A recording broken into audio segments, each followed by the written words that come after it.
Well, hello everyone, and welcome to Books for My Soul, Meet the Author, where we meet with our favorite authors and we get to interact with them one-on-one. Today, I'm so excited. We have a new author with us. His name is Musinguzi Begumisa from Kampala, Uganda. I've been looking forward to this interview, and today is the day. Welcome, Musinguzi. Thank you very much. I'm glad to be with you on the call, Polly. Wonderful. So Musinguzi has written a beautiful book. You know, I came across it in January of this year, that's 2023. And the book is called In Search of Sanity.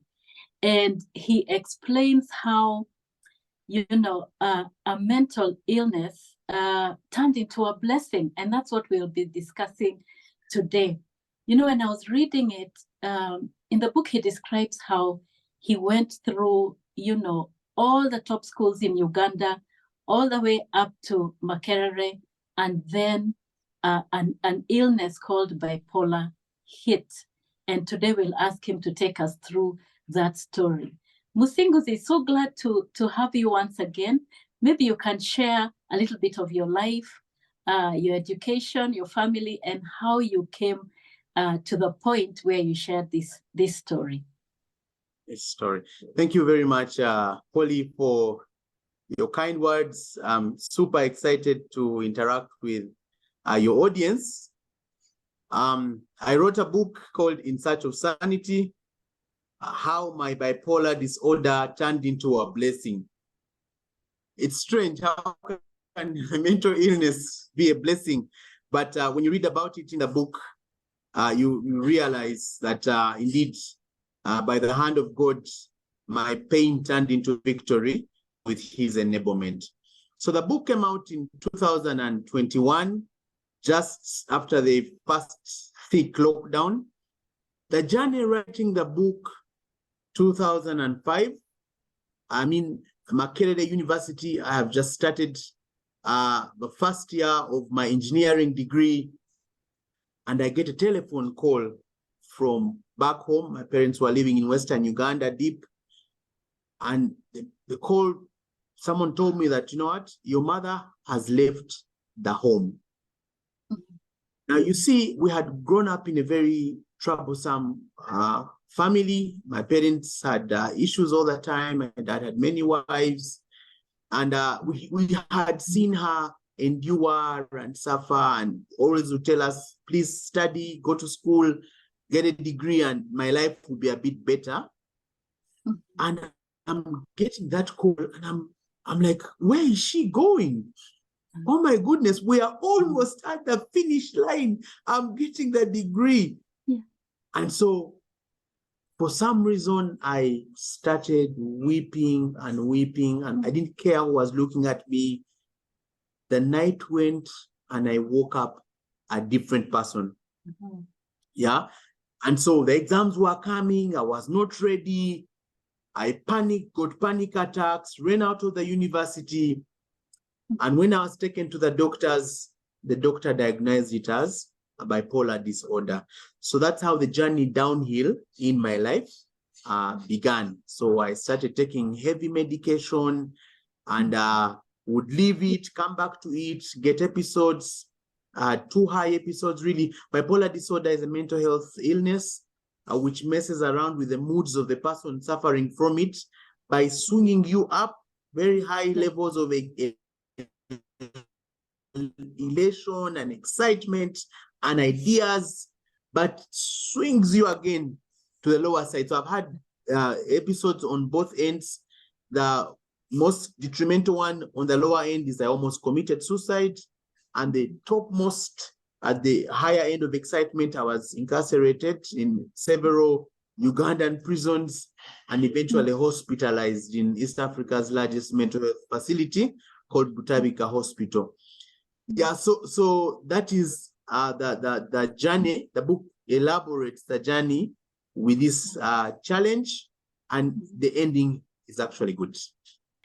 You know, you tell us that in this book, we will laugh and we will cry. And for sure, this book took me on a journey. You know, first of all, understanding your life story from when you were a child and your success in academia, in academics, in lower school, and then in high school, and then all the way to Makerere. You know, so I was on a high, you know, really enjoying that story. And then comes the crying part where we see you journeying through the condition of bipolar, you know, and you say bipolar hit. You know, that word really hit home when I was reading because it felt like a crushing, you know, and I know it can be devastating. But then you also say after we laugh and we cry, we will see victory in the book. So how did you overcome? It is 2021 now, 2020 actually. I have lived with the condition since 2005, in and out of hospital, got stable along the way, and I'm living normally, acing career levels. And God gives me an inspiration or a nudging to write my story. Yeah. And this is how it happened. I was doing a leadership course, and out of that leadership course, we were supposed to write a book.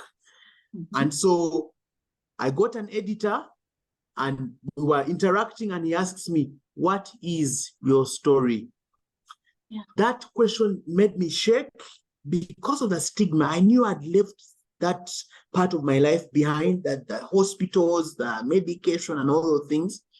Yeah. And so when I told him, okay, I live with bipolar disorder, he looked at me and started tearing. And I said, what's happening? We're two old men in public. Why are we behaving like this? And so he says, no, this is COVID. People have been going through depression and all this kind of stuff.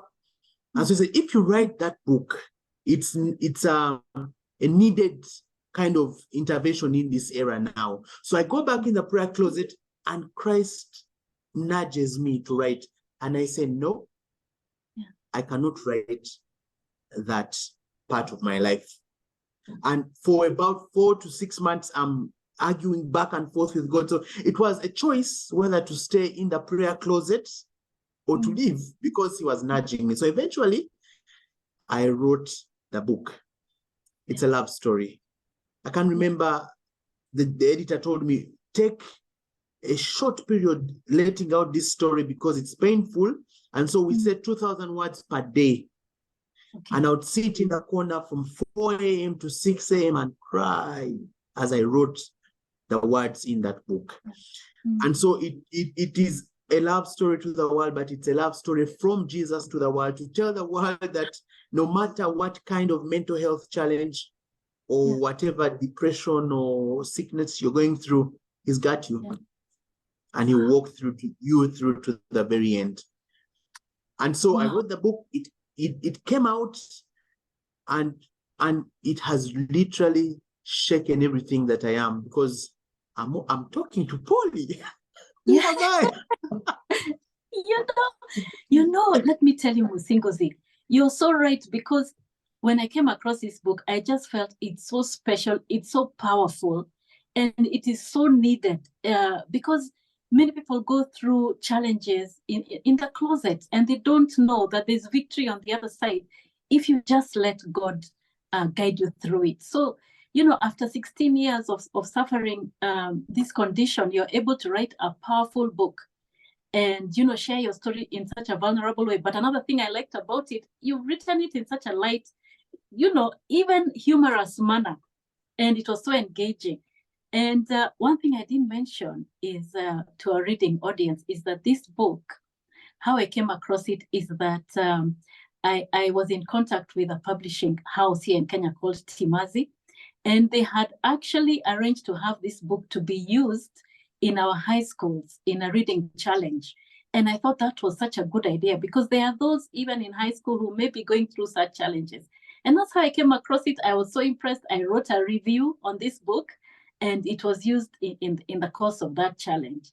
And so it has been impacting lives, and it's really a powerful book. But you know, Musinguzi, wow, thank you so much for that. That review was, oh my goodness. It's like you are in the book, and the book was part of you. So you did a very excellent job writing that review. But you see, when I was in Kenya for the readership challenge, We visited many schools. It was so heartwarming to see the impact the book was having on young teenagers, guys with problems in their families, and guys.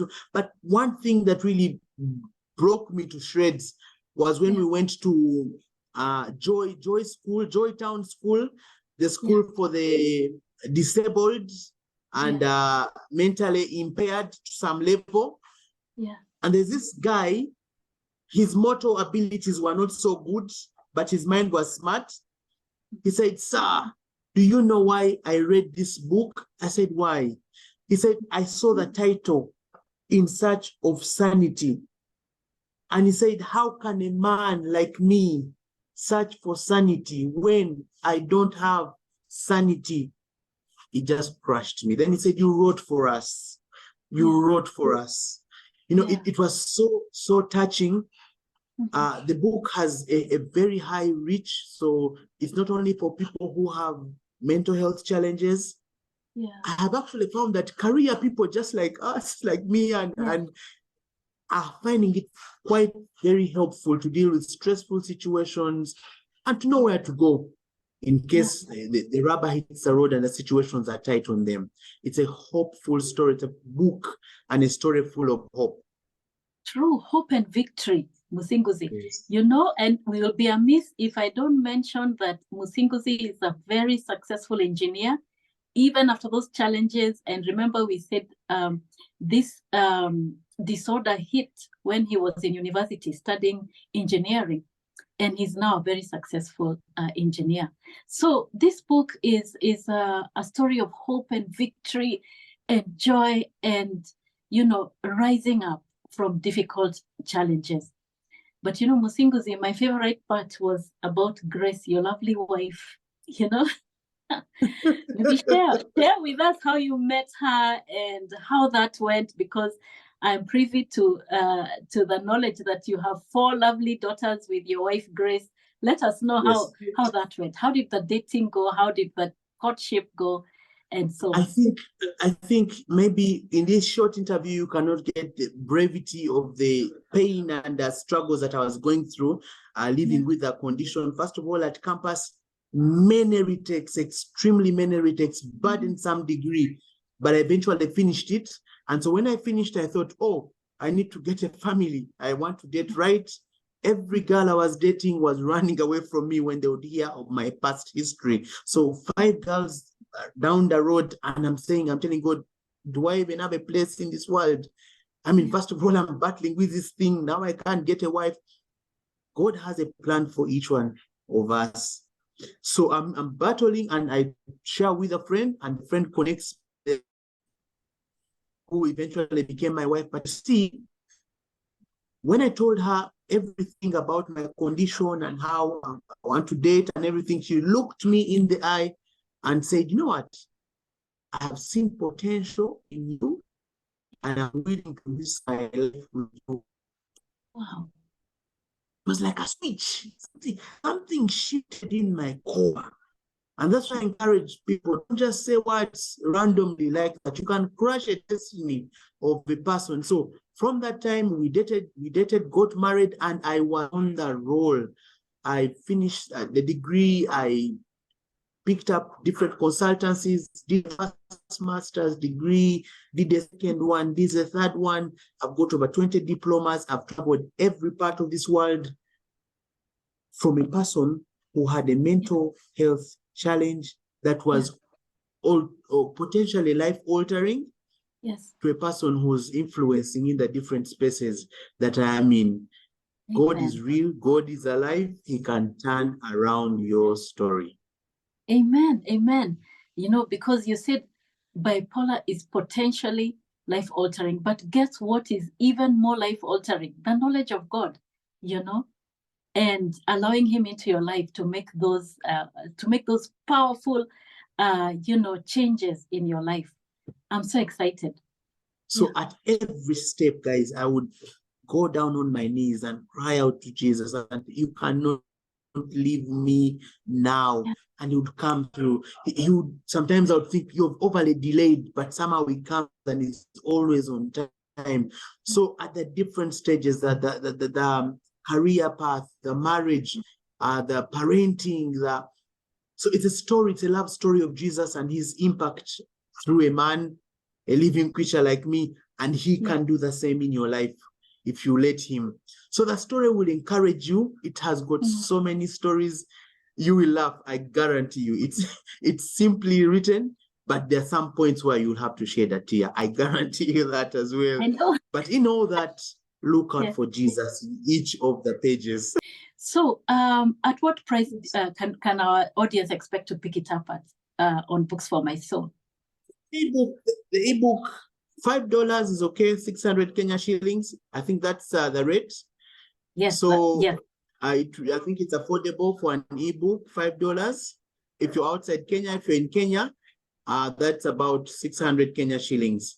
What I can say, I think as we conclude, is that as you pick the copy that you get the opportunity to get from the website and the platforms that Polly manages, just know that the Lord never wastes your pain. So if you're going through a hard time, get the book to be encouraged.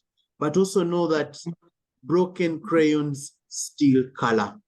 Yeah. So it doesn't matter how broken your life has been, how many mistakes you have made, there's grace at the cross. So you can still get up and, a broken crayon, it can still color. So you color and paint a picture of the life you want to see and reach your destiny on this earth. So I thank you so much, Polly, for having me. Thank you, Musinguzi. That's such a powerful way to even end this interview.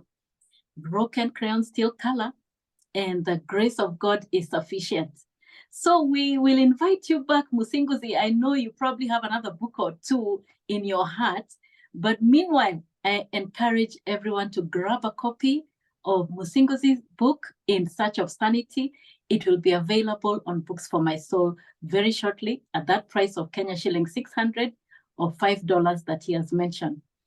Thank you so much, Musinguzi, and we hope to see you once again very soon. Thank you so much, and God bless you.